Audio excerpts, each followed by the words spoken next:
ಇಲ್ಲಿ 2.5 ಕೋಟಿ ನಮ್ಮ ಉತ್ತರ ಪ್ರದೇಶದಲ್ಲೇ ವೆಸ್ಟ್ ಬೆಂಗಾಲ್ದಲ್ಲಿ 60-70 ಲಕ್ಷ ವೋಟನ್ನು ಕಟ್ ಮಾಡ್ತಾ ಇದ್ದಾರೆ.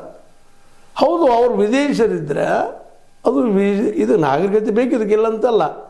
ವಿದೇಶಿಯರಿದ್ದರೆ ಪ್ರೂವ್ ಮಾಡಬೇಕಲ್ಲ ಅದನ್ನು ಇವತ್ತು ವಿರೋಧಿಗಳು ಕೇಳ್ತಾ ಇದ್ದಾರೆ. ಆದರೂ ಆ ದಿಶೆಯಲ್ಲೇ ಅವ್ರಿಗೆ ಯಶಸ್ಸಿನ ಉತ್ತರ ಸಿಗ್ತಾ ಇಲ್ಲ. ಏನೋ ಆಗಲಿ, ಕೇವಲ ವಾದಕ್ಕಾಗಿ ವಾದ ಮಾಡೋಕ್ಕಿಂತಲೂ ವಾಸ್ತವಿಕ ಹೇಳದ ಹೋರಾಟ ಮಾಡಬೇಕಾಗಿದ್ದು ಇವತ್ತು ವಿರೋಧ ಪಕ್ಷಗಳು, ಅದರಲ್ಲೂ ಪ್ರಾದೇಶಿಕ ಪಕ್ಷಗಳಿಗೆ ಬೇಕಾಗಿದೆ. ಇವತ್ತೇನಾದರೂ ಪ್ರಾದೇಶಿಕ ಪಕ್ಷಗಳು ಒಗ್ಗಟ್ಟಾಗಿ ಹೋರಾಟ ಮಾಡದ ಹೋದ್ರೆ, ಅದರಲ್ಲೂ ಪ್ರಾದೇಶಿಕ ಪಕ್ಷಗಳು ಒಗ್ಗಟ್ಟಾಗಿ ಹೋರಾಟ ಮಾಡದ ಹೋದ್ರೆ ನಿಶ್ಚಿತವಾಗಿಯೂ ಅವುಗಳ ಅಸ್ತಿತ್ವ ಇಲ್ಲ. ಏನೂ ಇರಲಿ, ಮೋದಿಯವರು ಇವತ್ತು ಮುಂಬೈಯನ್ನು ಕೈವಶ ಮಾಡ್ಕೊಂಡಿದ್ದಾರೆ.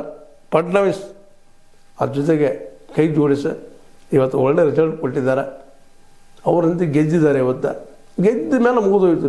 ಭಾರ ಹಾಕೊಂಡು ಮಾಪ್ ಅಂದ ನಮ್ಮಲ್ಲೇ ನಾವು ಆರೋಪ ಬೇಕಾದ ಮಾಡ್ಬೋದು, ಅದು ಸ್ಟ್ಯಾಂಡ್ ಆಗೋದಿಲ್ಲ.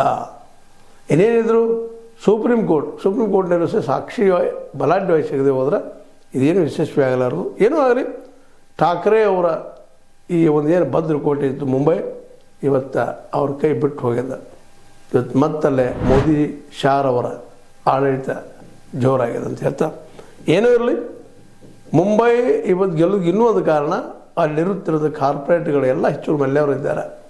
ಪೂರ್ತಿ ಕಾರ್ಪೊರೇಟ್ ಮಯ ಆಗೋದು ಮುಂಬೈ.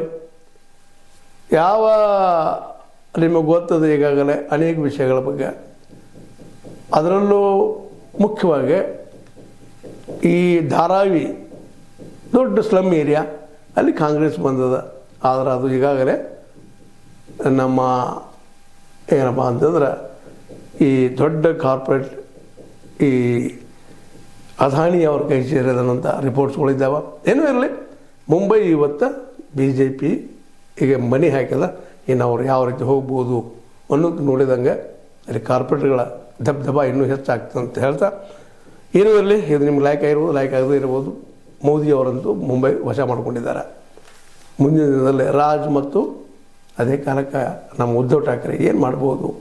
ಕಾಂಗ್ರೆಸ್ ಅಂತೂ ನಾನು ವಿರೋಧ ಪ್ರದರ್ಶನ ಮಾಡ್ತಾರೆ ನಡೆದದು. ಅದಕ್ಕೆ ಭವಿಷ್ಯದಲ್ಲಿ ಏನಾಗ್ಬೋದು ನೋಡೋಣ ಅದನ್ನು ಅಂತ ಹೇಳ್ತಾ, ಇದು ನಿಮ್ಗೆ ಲೈಕ್ ಆಗಿರ್ಬೋದು. ಲೈಕ್ ಮಾಡಿ, ಶೇರ್ ಮಾಡಿ, ಕಮೆಂಟ್ ಮಾಡಿ, ಜೊತೆಗೆ ಸಬ್ಸ್ಕ್ರೈಬ್ ಮಾಡಿ. ನ್ಯೂಸ್ ಅರ್ಥ ದೇಶದ ಸತ್ಯಕ್ಕಾಗಲಿ ವಂದನೆಗಳು.